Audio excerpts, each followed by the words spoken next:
Mas eu quero falar agora de Venezuela, porque o mandado de prisão contra o candidato da oposição, Edmundo Gonçalves Urrutia, está causando preocupação no governo brasileiro. Mas há expectativa de algum tipo de manifestação ou ação mais contundente. Quero conversar com a Andrea Anelli e depois a gente vai jogar aqui para os nossos comentaristas para entender o ponto de vista deles sobre mais essa situação, né, essa escalada aí na história envolvendo oposição e Nicolás Maduro e o posicionamento brasileiro.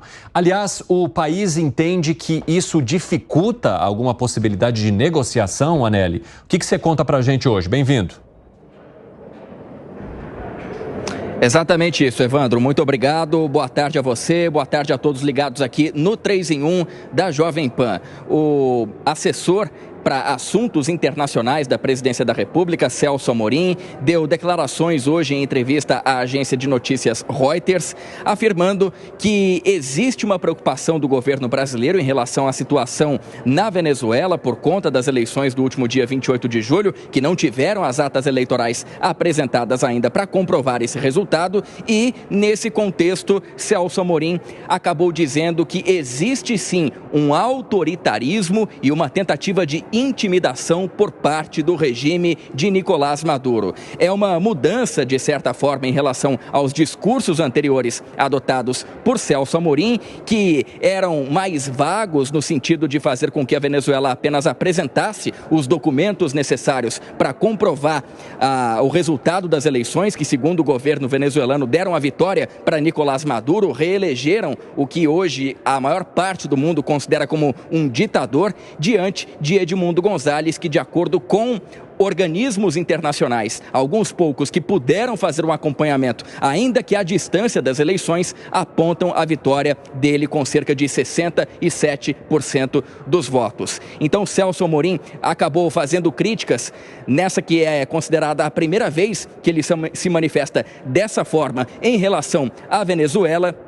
E agora acabou dizendo também o assessor para assuntos internacionais da presidência que essas reações do governo venezuelano de insistir no resultado que não é comprovado na Venezuela, também provocar prisões de pessoas que se manifestaram contrárias a esse resultado e principalmente a prisão já pedida pela Procuradoria-Geral do país vizinho para que seja detido então Edmundo Gonçalves, tudo isso acaba agravando a situação e dificultando as negociações que não só o Brasil, mas também a Colômbia tem tentado para fazer com que a democracia seja seguida na Venezuela. Portanto, o Celso Amorim deu essas declarações nesse dia de hoje, que é aguardada uma manifestação oficial do Brasil. Celso Amorim também disse que o silêncio não é uma opção para o Brasil, ou seja, deve haver uma manifestação ainda hoje. Uma apuração nossa aqui da Jovem Pan é de que existe a possibilidade de Celso Amorim e também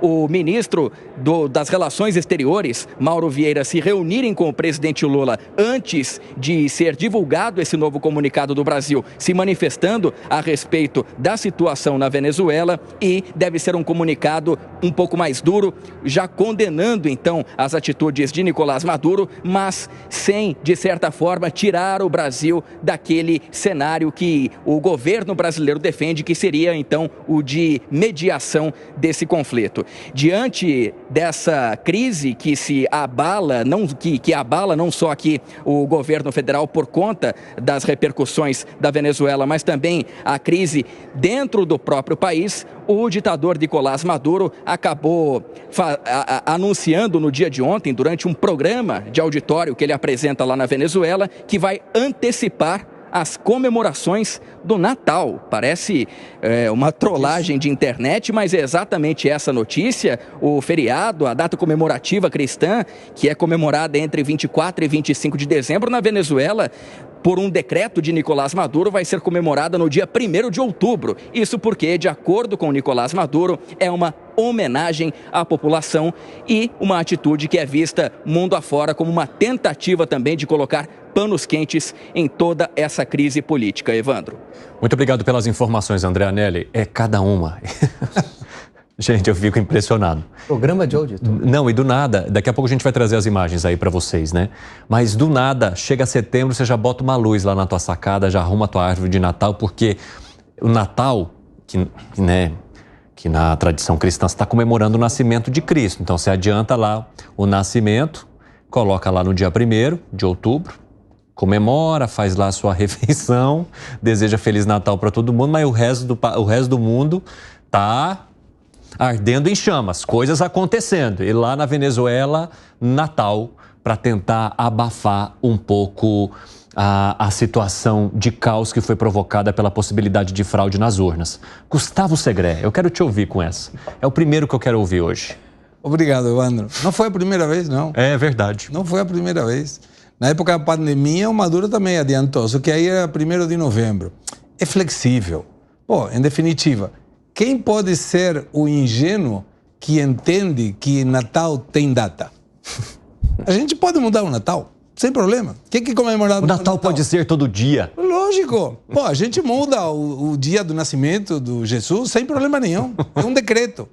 Mas a situação do Maduro está cada vez mais complexa, deixando ironias de lado, que é um absurdo. Adiantar o Natal, pelo amor de Deus, coloca alguma outra coisa, inventa alguma outra coisa.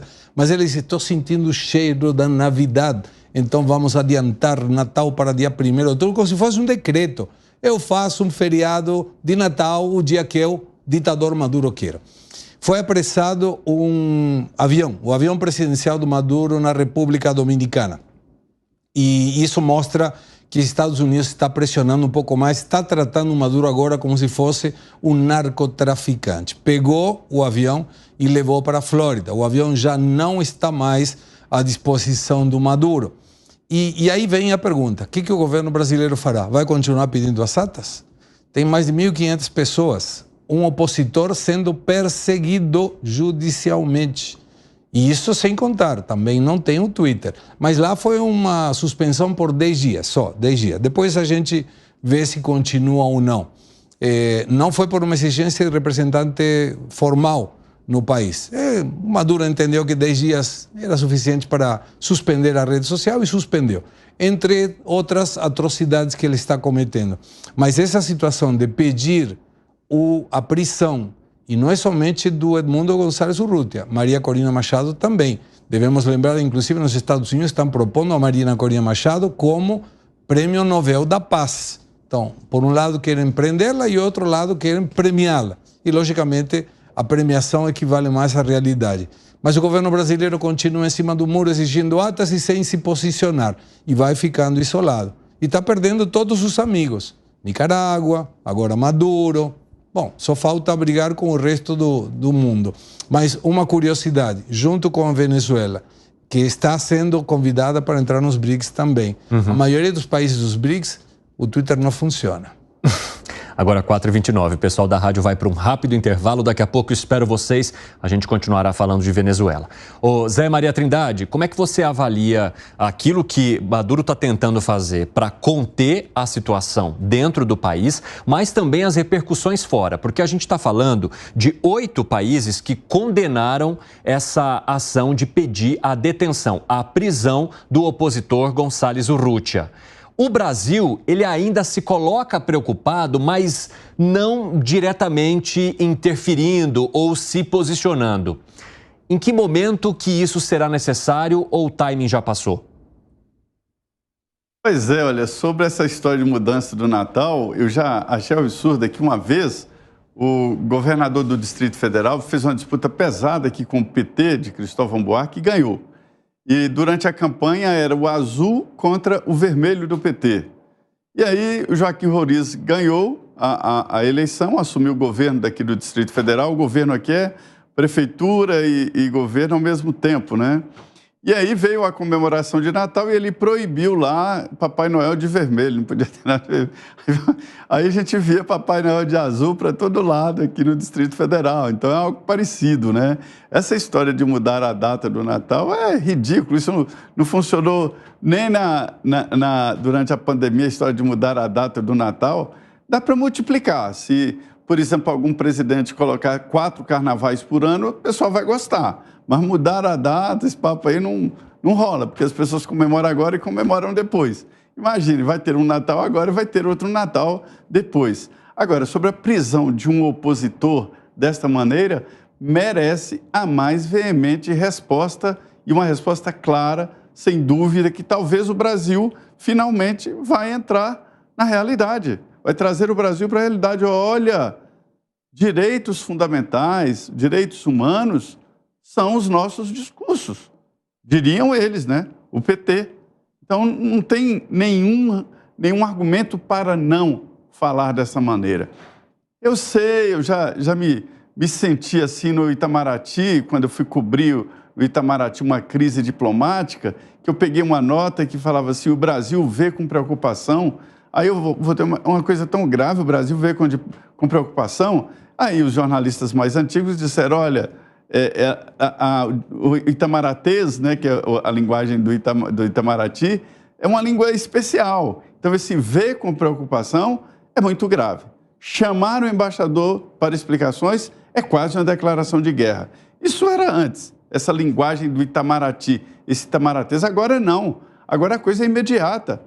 O governo brasileiro está perdendo tempo em veementemente, que é um termo também do Itamaraty, né, protestar e fechar relações. Chamar o embaixador de lá, o encarregado de negócios, não pode ser omisso, quanto mais apoiar uma situação dessa. Mandar prender opositor é o que há de pior num regime, porque ele mata, inclusive, a possibilidade de pessoas fazerem um trabalho de oposição. Lá é risco de vida ser oposição. E mesmo assim, tem bravos abnegados que fazem este papel necessário. E Alangani, se a gente falar dessa comemoração antecipada para baixar a fervura, a gente precisa levar em conta também a quantidade de pessoas que, segundo a oposição, elegeu Gonçalves Urrutia. Porque se a oposição estiver correta, que 67% dos eleitores que foram às urnas em julho votaram para a mudança na Venezuela, para que a oposição assuma o poder, você acredita que essa maioria do público vai comemorar um Natal antecipado em outubro? Porque a gente está falando da maioria da população, segundo os dados de atas que foram apresentados pela oposição e que tem a verificação de vários órgãos internacionais e também de países dizendo, olha, houve fraude e Nicolás Maduro não quer reconhecer. E aí você vai antecipar uma comemoração num país que está virado do avesso por conta disso. E, além disso, os 8 países que condenam, né? Argentina, Costa Rica, Guatemala, Paraguai, Peru, República Dominicana e Uruguai. O Brasil, por enquanto, está apenas preocupado, mas não repudiou. Perfeito, Evandro. É colocar mais gasolina na fogueira. Porque antecipar o Natal mostra o ato, a ousadia de um ditador. Eles colocam agora acima de Jesus Cristo, acima de Deus, acima do cristianismo, como se isso fosse resolver a situação do país. Um país onde há pessoas presas por suas posições políticas, um país que está na miséria, que tem uma economia completamente destruída, que não há mais independência de poderes, não há mais instituições. É simplesmente o poder executivo, que é o mesmo que o Poder Judiciário, que é o mesmo que o Congresso Nacional e que é o mesmo que as Forças Armadas e que é o mesmo que a imprensa. É tudo uma coisa só. Isso caracteriza uma ditadura. Muito pelo contrário. E o Brasil vai ter que fazer uma escolha, né? Vai ter que se posicionar em algum momento, porque está começando a ficar feio. E eu sempre trago aqui que isso tem efeitos no mundo real. Imagine um investidor olhando para o Brasil e falando, poxa, peraí, é aquele país que está em silêncio em relação à Venezuela, quando todos os seus pares já se posicionaram contra? É aquele país onde não opera uma rede social, o Twitter. Diga-se de passagem, na Venezuela, o Twitter continua funcionando. Este é o Brasil? É aí que eu vou colocar o meu dinheiro? Eu pensaria 2 vezes. Ô, Segré, para a gente arrematar essa parte de Venezuela, eu quero entender de você sobre a manifestação desses 8 países, sobre a relevância deles e sobre a necessidade do Brasil entrar no meio dessa história. É uma determinação de cada Estado. E está certo que se posicione, que diga, eu, Argentina, Panamá, Uruguai, estamos pensando nessa forma em relação a Maduro. Não aceitamos a fraude, não aceitamos esse tipo de pressão contra opositores, pedido de prisão. Não aceitamos, inclusive, em 2018, eu lembro, Evandro, a que era presidente do Chile, Bachelet, estava na Comissão Internacional de Direitos Humanos da ONU e fez um laudo que foi conclusivo. Mais de 5.200 pessoas foram assassinadas pelo regime do ditador Maduro. E o Brasil? Cadê? O Brasil naquela época rompeu relações, em função disso, entre outras coisas. Mas aqui a camaraderia ideológica está tudo bem. O Partido dos Trabalhadores, que defende tantos direitos humanos, quando a acusação é para o outro lado, aqui está caladinha a boca, não fala nada. Estamos falando de perseguição política, isso é grave. Estamos falando de censura, isso é grave. Estamos falando de derrubar qualquer tipo de oposição que possa se candidatar. Quem vai querer ser candidato na Venezuela sabendo que sendo candidato vai ter fraude e, além do mais, vai terminar na cadeia? E tratou de covarde. E adivinha qual foi a acusação contra o González Urrutia? Golpe. Golpista, terrorista, por não aceitar o resultado das urnas. Melhor não continuar.